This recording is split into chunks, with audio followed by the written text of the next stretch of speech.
Unë jam ajo që kam kaluar në për depresion, angth dhe panik. Unë jam ajo që ka pasur një fëmijëri të vështirë, plagë që nuk i pa askush dhe dhimbje që i ka mbajtur gjatë në heshtje. Unë jam ajo që ka jetuar një martesë të palumtur. Jam ajo që ka bërë gabime, që ka marrë vendime që nuk ishin të duhura. Vendime që ndoshta nuk erdhën nga zemra, por nga ajo që besoja se ishte e vetmja rrugë që kisha në atë moment. Por unë jam edhe ajo që një ditë vendosi ta marrë jetën e saj në duart e veta. Jam ajo që u rrëzua, por u ngrit përsëri. Jam ajo që u thye, por nuk lejoj që copat e saj ta përcaktonin për gjithmonë.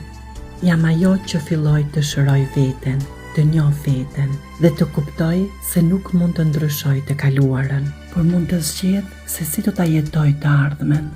Sot unë i fal vetes gjithë